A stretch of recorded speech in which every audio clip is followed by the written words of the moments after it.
Today's sermon is the final part in our three-part sermon series, Resurrection Weekend. 2 weeks ago, we talked about Friday of Resurrection Weekend and the death of God. Last week, we talked about Saturday and the grave of God, which means that today is about Sunday and the resurrection of God. Let's read together from the Gospel of Matthew as he tells us about the resurrection in chapter 28, verses 1 to 10.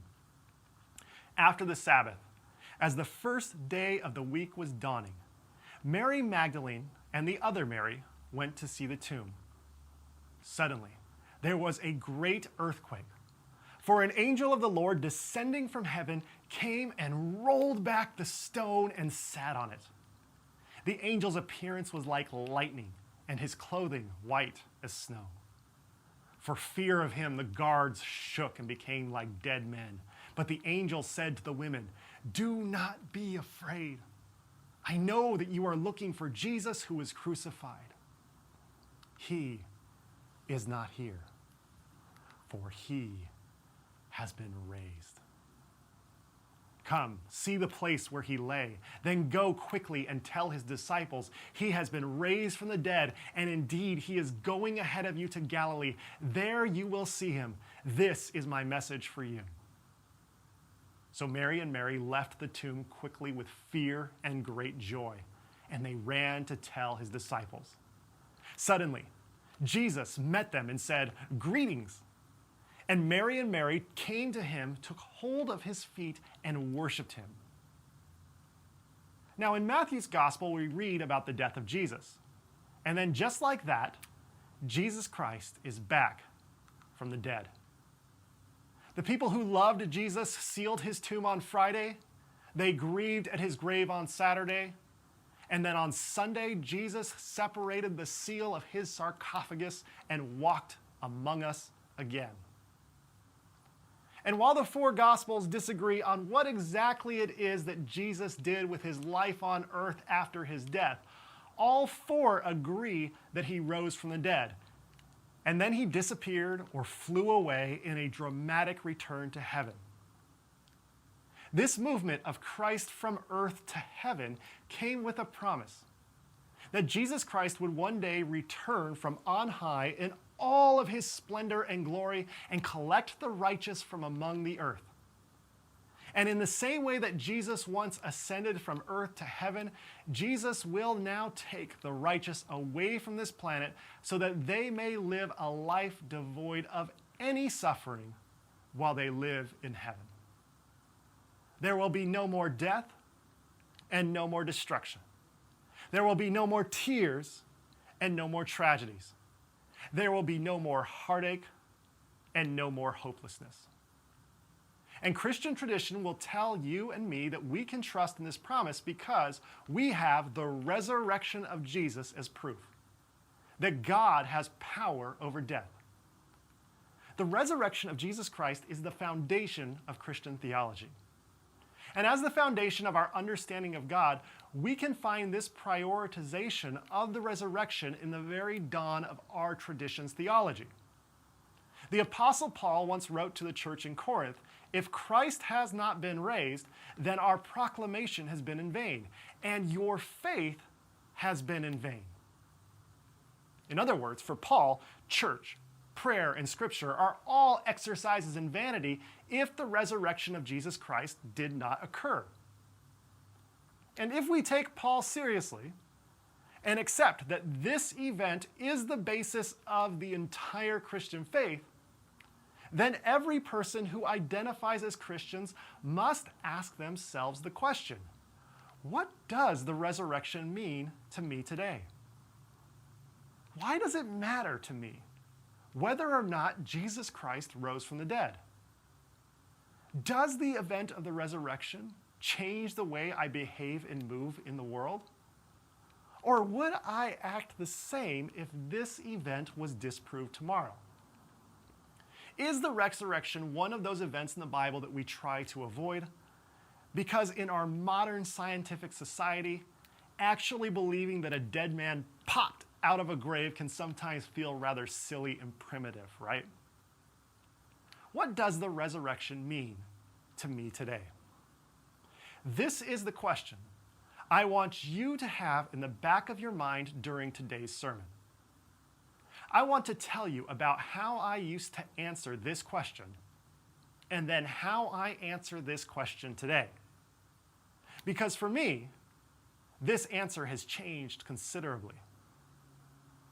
A few years ago, back before I was a pastor, I remember sitting through a sermon in a church. The pastor on that day stood behind the pulpit and preached confidently about the resurrection. He wanted everyone to know what the resurrection meant for all of us today. After reading from the same Gospel of Matthew that we just read, the preacher told us a story about a funeral that he and another pastor attended together.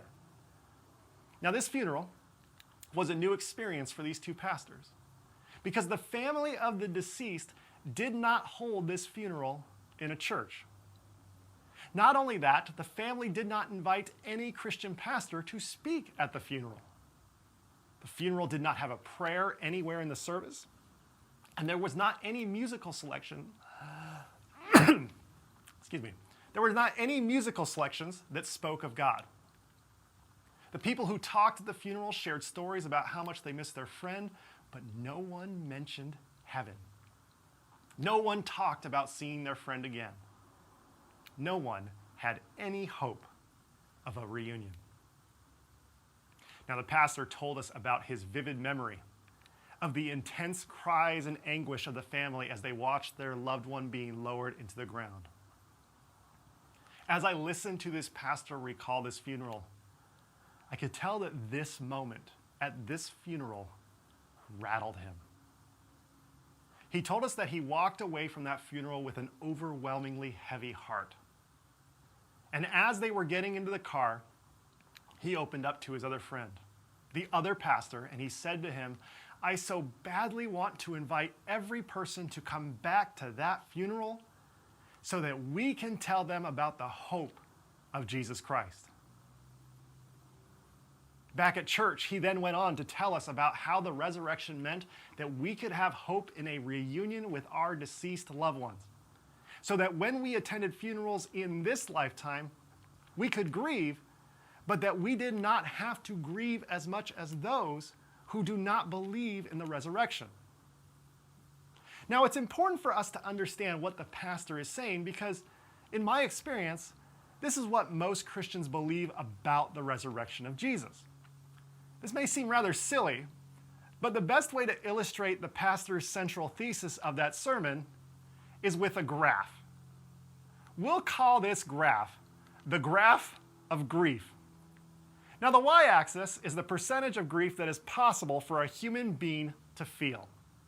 According to the theology of this sermon in our story, when one believes that this life is all there is and that death is final, then that human being experiences death with complete hopelessness. In other words, that human being experiences 100% grief.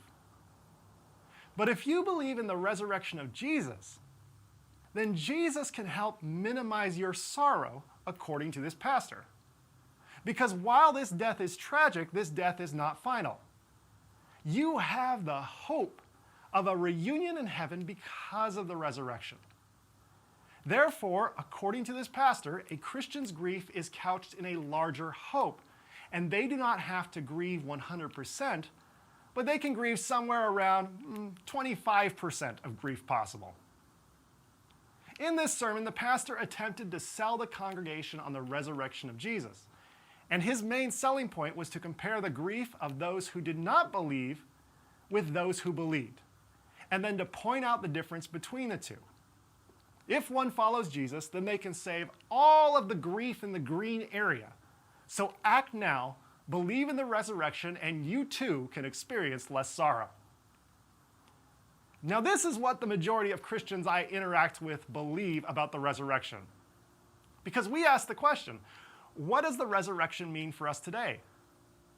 And for most Christians, the resurrection helps them to avoid the depths of their suffering. The resurrection means an escape route from the depths of when we have a tragedy. And if one truly believes that Jesus Christ rose from the dead, then that person who believes will never have to experience the worst that suffering has to offer. This theology is prevalent in Christian media. If you tune your car radio to a Christian radio station, they will tell you that this radio station is more positive and uplifting than all the other radio stations combined. Because for the producers of that radio station, the resurrection should help everyone to avoid the depths of their suffering. This is why every Christian movie ends on a triumphant note. Several years ago, I saw a Christian movie where the protagonist was a football coach. His marriage sucked, his kids hated him, he couldn't pay his bills, his team kept losing all the games, and his truck wouldn't start. He kept blowing off invitations to church and Bible studies until he suffered too much. And then he went to church. He found God. He prayed. He was baptized. And then everything started to change. His kids respected him. His wife found him to be carnally irresistible. He paid all his bills. His football team won the championship, and his truck started again. The movie then faded to black, and they cranked up the Christian jams as the credit rolled. Now, the thesis of this movie is transparent. If you believe in God, then you can avoid suffering. This is what the resurrection means for a large swath of Christianity today. And it's easy to see how Christians arrived at this belief. Because most Christians believe there is a heaven and there is a hell. Hell is mired in terrible suffering, while heaven is bursting with abundant blessing. In this belief, most Christians believe that a human being's natural eternal trajectory is toward hell. But the resurrection interrupts that trajectory and provides an escape route for humans to avoid the suffering of hellfire and enter the blessing of heaven. Christians believe, well, the majority of Christians believe, that we are all doomed to suffer, and the only way to avoid that suffering is to believe in the resurrection. Therefore, if the resurrection can prevent eternal suffering later, then the resurrection should be able to stunt our ephemeral suffering now. This theology directly impacts the way that Christians tell the story of Easter and the resurrection today. Many Christians believe that Jesus absorbed the ultimate punishment of the cross on Friday. He then stayed in the grave on Saturday, and then on Sunday, Jesus rose from the dead. As we have discussed in the previous 2 weeks of this sermon series, these days symbolize the human experience. Friday's cross represents suffering. Saturday's grave stands for grief. And Sunday's empty tomb epitomizes the very best of faith, hope, and love. Now, Christians will tell you that on the cross and in the grave, Jesus experienced the worst suffering and the furthest separation of God that anyone in human history has ever endured. Jesus did this, they say, so that you and I don't have to experience that suffering and grief for ourselves. Instead, we can accept and we can believe in the resurrection, and we can avoid all of the pain and sorrow of the cross and of the grave. So while Jesus experienced the cross and then the grave and then the resurrection, for many Christians, the resurrection offers us a way to circumvent the painful experiences of life. In other words, Christians tell the resurrection story in a way where the empty tomb moves in front of the cross and the grave. And before a human being truly suffers and truly grieves, asks the question, do you believe in the resurrection? If the answer is yes, then that belief will help the believer to sidestep the suffering of the cross and the grave like an alternative bonus route on a board game and walk on the straight and narrow path around the worst suffering that the world has to offer. However, if one answers, no, I don't believe in the resurrection, then that human being will be penalized and they will be required to go through the heart of suffering and endure the worst sorrow. For most Christians, Sunday offers a way around Friday and Saturday. And when we ask the question, what does the resurrection mean to me today? For most Christians, the answer is the resurrection helps me to avoid suffering. And for the majority of my life, I personally believe this. I believe that if someone possessed enough faith, then they too could avoid the depths of suffering in this life. But I have to tell you, I no longer believe this. I let go of this belief shortly after I became a pastor. And I got a front row seat to see how people experience sorrow when they bury their loved ones. As a pastor, I participated in a number of funerals in my career. And when I just started out in this vocation, I believed that Christians would not grieve as much as people who do not have the hope of resurrection. But after a few funerals, I realized that all of that theology was an unfounded myth. In other words, I was told that if we believed in the resurrection, then God would save us from all of the grief indicated in the green part of this graph. And then I participated in more Christian funerals, and I found that Christians grieve just as much as people who believe the resurrection is a hoax. Now, I've seen Christians say that they are grieving less because of the resurrection, and they have told me that they have great hope in Jesus and great faith in a resurrection, but I have found that the green space that Christians cite as the place where they are not grieving is actually repressed grief.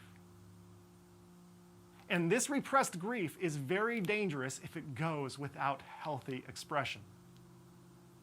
Not only that, but I found that the Christians I truly admire were not the ones who skirted around grief, but were instead the ones who went into the very heart of grief. They were the ones who felt no shame for the tears that were in their eyes. They didn't repress their sorrow. They expressed their doubts. They never skimmed the emotional surface at funerals by standing around the edges. Rather, they were in the pews, hugging and holding and crying the people around them. Those were the Christians that I admired.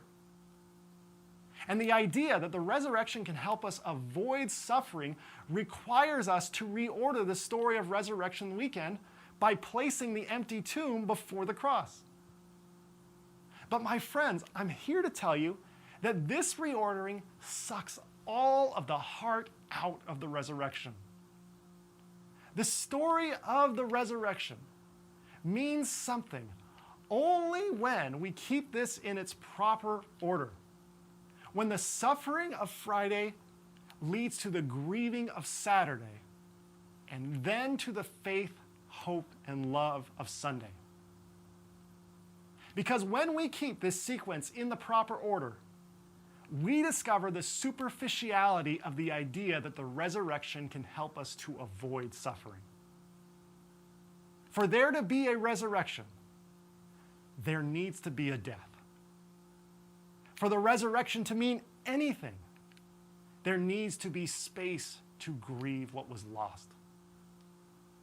Without either of those elements, the resurrection is meaningless. But when we accept suffering and grief as part of the story, then the meaning of the Easter weekend changes entirely, doesn't it? Because let's say that you have a bit of a hard time believing that a guy 2,000 years ago rose from the dead. I want you to know that there are days that I struggle to believe the same. And while there are days that I can tell you that I fully believe in the resurrection of Jesus, there are also days, even as a pastor, when I say, are we sure? Because a guy rising from the dead is a pretty big claim. on those days, the days that I live with my doubts, can I tell you what the resurrection means to me? Those are the days that I remind myself that the resurrection is a disruption of the status quo. And in the midst of our despair, in the midst of our tears, in the midst of our hopelessness, in the midst of our moments when we are just about to give up, there is something in this pattern, in this story that comes forward and bursts from the earth that we didn't even consider to be a possibility just an hour ago. When everything was lost, something was found. When the darkness shrouded every source of light, someone ignited a lantern. When we gave up, somebody else gave us the solution. We asked the question, what does the resurrection mean to me today? And every person who identifies as Christian should attempt to answer this question. And while I would have told you for the majority of my life that the resurrection helps us to avoid suffering, my friends, I'm here to tell you that I have found the opposite to be true. The resurrection leads me into the depths of our suffering. And in all of that tribulation, dares me to hope. This is the story of Resurrection Weekend. God lives in the suffering. God gives space to the grief. And when everyone looks around and says nothing good can come from this, God disrupts reality and brings forward an abundance of faith, hope, and love. Allow me to show you how this works in practical terms. If you are unaware, human beings are currently suffocating the planet. Just this past summer, we crossed a frightening threshold in our relationship with the earth. The Washington Post reported that carbon dioxide levels are the highest they've been in human history, and probably are the highest they've been in 3 million years. This is sobering data, and this is devastating to hear. We are in a climate crisis, and this crisis is demanding that we, human beings, completely overhaul how we live in order to save the planet. Now, we shell out a lot of money to watch superheroes save the earth with solutions of violence, but when it comes to the reality of saving our own real earth and how we need to regulate massive corporations in radical ways right now, we become disinterested and apathetic. The realization of this stark reality can cause us to feel deep despair. Do our actions and opinions even matter? Or are we all just kind of screwed? The planet is suffering, and human beings who live on this planet are suffering in turn. Now, the majority of Christians hear facts like this and experience the suffering of climate change, and rather than live fully in it, they immediately go back to their belief that the resurrection can help them avoid suffering. They respond to the climate crisis by saying, "That's too bad, but this world is not my home." Christians will then go on to tell you about how Jesus Christ has promised us a new earth that will last forever, so we needn't be too worried when we hear about this temporary old earth fading away. To which my follow-up question is, well, what happens when CO2 levels make the new earth untenable? To which a Christian typically responds, after being confused for a moment, they will say, well, there won't be any CO2 levels in the new earth because there won't be any suffering. And the whole idea behind a new earth is that we'll get a new one, and this new earth will be made of Teflon. And rather than learning how to change our behavior and care for the planet, we'll be able to trash the new earth as much as we want and not have to worry about the ramifications of pollution. That is what heaven means for Christians in America today who believe that consumption is a God-given right. Now, if this doesn't disgust you, I do not know what will. Because I am deeply discouraged by this climate crisis. There are days I am filled with anger toward the billionaires who always want more. There are days that I am devastated by Christians enabling this destruction, and there are days that I feel hopeless. Resurrection doesn't ask me to skirt around the climate crisis. Rather, resurrection leads me into that rage and into that grief and sits with me in the heartache. But when I feel like giving up, resurrection dares me to hope that something good may be around the corner. Because if a resurrection miracle occurred in the depths of this impossible situation, what do you think that resurrection miracle would truly look like? While some may say that the biggest miracle would be Jesus Christ returning from on high and handing us a new earth, I think there's a bigger miracle that could occur. Wouldn't the biggest miracle that could occur be that all of humanity changes their behavior in order to protect the planet? I mean, if that happened, wouldn't you look around at humanity and say, I don't believe it? And isn't that what a miracle is? In the face of the climate crisis, the resurrection miracle that we need is a universal appreciation for the planet. For me, that would be a much more impressive miracle than Jesus Christ creating a new Teflon earth. My friends, I am discouraged by the indifference of humanity toward the planet's groans.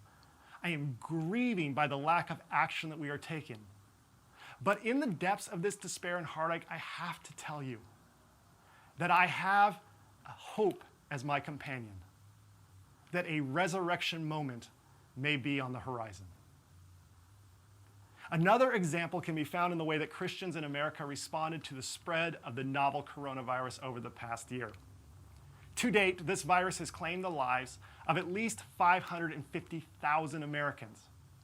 And this virus isn't done yet.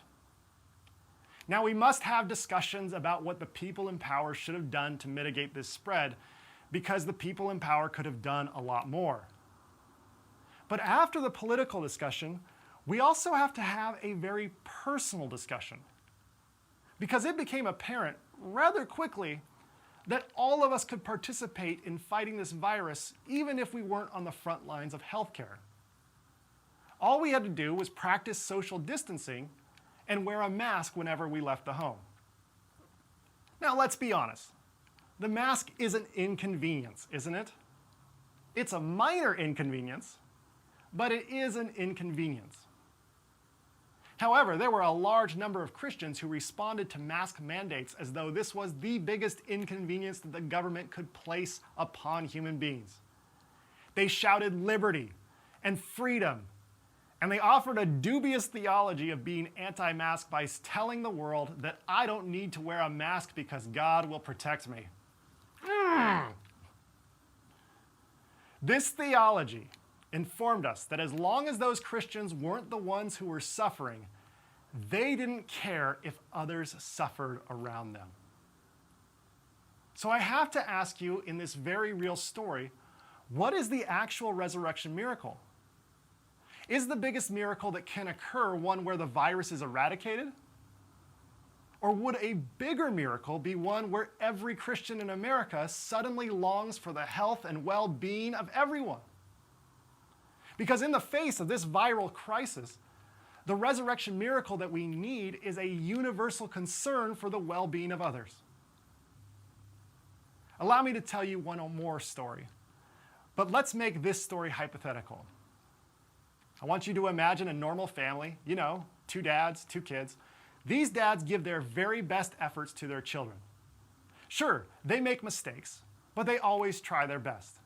And when in the wrong, they seek to make amends. They love their children unconditionally, and their children love them in return. Until one day, one of the children decides that they don't. The youngest child grows up, and as an adult, builds a wall between his fathers and himself. Now, this wall can be built on a number of foundations. It could be that their son has started to abuse drugs, Another possibility is that he married a partner who has no interest in being part of this family. Or it could be as petty as their son's understanding that he holds a certain power over his parents because of their love for him, and he knows it causes them grief for him to cut them out of his life. Whatever the reason, the son is now estranged from his parents and from his sister. And years go by, and the distance increases, and the silences become more pronounced. And no matter what the sister and the parents try, they are met with silence and apathy. There seems to be no hope that this estrangement will be resolved.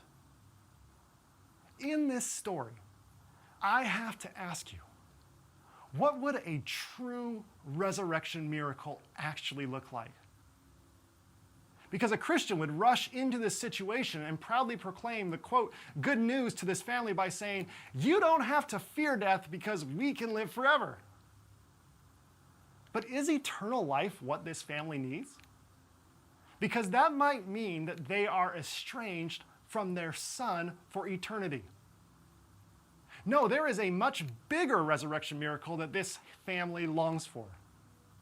The more impressive miracle would be if this long-term estrangement finally came to an end and the son and the family experienced reconciliation.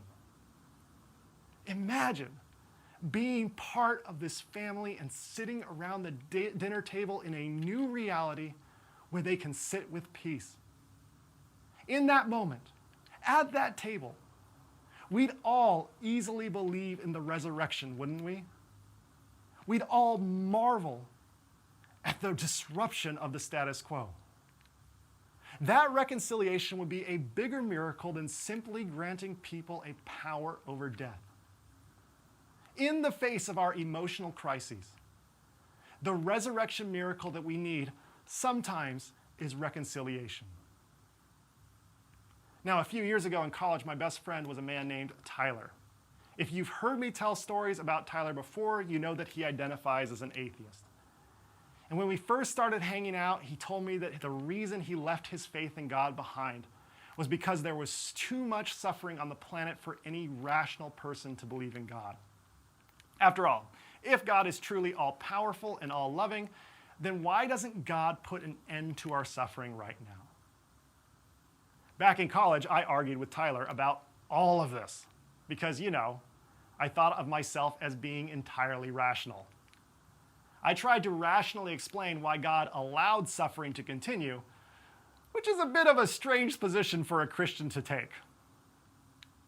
We conversed back and forth on this issue throughout all 4 years of our time at Montana State. And I even remember inviting Tyler to a sermon where the pastor promised to speak about how we could believe in God despite the suffering we see. Now, Tyler planned to attend, but something came up last minute, and he couldn't make it. However, I took notes, and we talked about the sermon afterwards, and Tyler effortlessly picked apart the theology that the pastor presented. And looking back at all of those hours that we spent talking about suffering and God, the thing that I continually defended was the idea that the resurrection could help a believer avoid suffering. And in order to defend that belief, I constantly sidestepped or minimized the suffering that human beings experience so that I could continue to believe the things I had believed since I was in grade school. I wanted so desperately to maintain the status quo of my own beliefs. And that status quo led me to a narrow and restricted definition of the resurrection. I used to believe that resurrection solved the problem of suffering. But I found that this solution often left me hoping for the smallest miracles I could possibly imagine. I wanted a new earth made of Teflon, rather than a change of heart for humanity. I wanted there to be no disease, rather than see humanity genuinely care for each other's health and well-being. I wanted to live forever, rather than experience the power of reconciliation. But now I see how small those miracles are compared to the miracle of resurrection. I see that resurrection does not solve the problem of suffering, Rather, when I consider the whole of the Easter story and follow the narrative into the depths of our suffering on the cross, into the weight of our grief at the grave, and in that moment, I realize that the resurrection was never meant to be a solution. Instead, resurrection is our companion in suffering. Resurrection suffers with us. Resurrection grieves with us. And in the midst of our darkest nights of the soul, resurrection doubts with us, but also says, maybe something beautiful is going to happen. Maybe something entirely unexpected is just around the corner. Maybe when you expect to see the status quo tomorrow, that status quo will be disrupted, and justice will prevail, and reconciliation will unfold. And in that day, the days where we experience that disruption, where something beautiful happened that we never saw coming, we stand there with our mouths open as witnesses, and we whisper to each other, I can't believe it. Is this really happening? My friends, may we see and embrace Jesus Christ in all, and may you all experience and witness the resurrection in your lifetime. Amen.